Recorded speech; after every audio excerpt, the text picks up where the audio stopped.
So after analyzing the major flaws with our submachine gun here, we've researched and built a new version.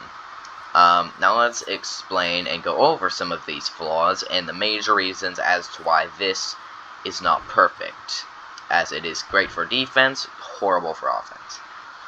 So the major flaw with this, and the reason it's not optimal, is one, it only has very close range. 2, it is not the most accurate. It's decently accurate, but it's not best. Which I guess doesn't really matter too much for close range, but the major flaw, which is the reason why this keeps exploding on itself, is because when this first shaft of explosives is done going through here, occasionally an explosive can get jammed in here. We're still not sure as to why. It just kind of we're still not sure as to why, but an explosive can just kind of get jammed in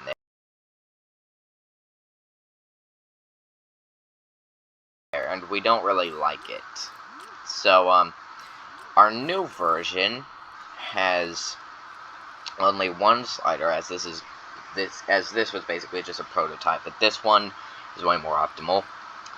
As you can see, the amount of spud guns is way more, meaning it can shoot way farther, and it's only fed by one shaft, as to remove the issue of the double shafted entrance method for the explosives. So let's compare the two side by side by firing the two side by side. So let's start with the first one.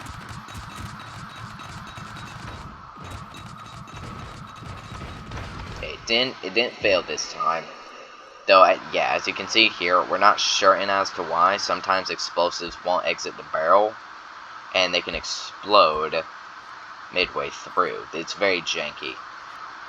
The explosives are much more restricted to the area they're confined to, and the shooting nozzle is actually a proper barrel instead of what was last time, just kind of a suggestion. And also a much more firm detecting method. Makes sure that it's all the way in and loaded before firing. So now let's use the new version and show how it works.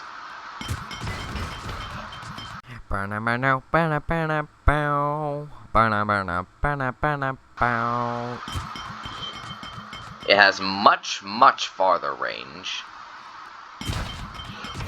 It can occasionally fail, but the failures only do very minor damage to itself, usually none. Whereas when this one fails, the failure is usually mid-barrel and can result in a lot of problems. Like a lot of problems.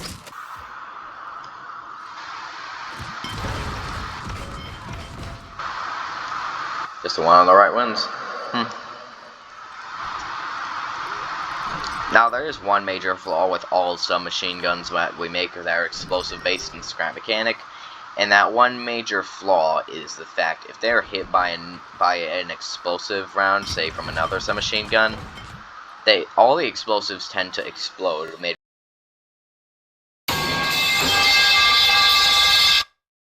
in the barrel. That is one of the few flaws, or not few, one of the many flaws with submachine guns. And so the main reason this is a flaw that's hard to fix is because submachine guns, one of the main things that makes them attractive to people is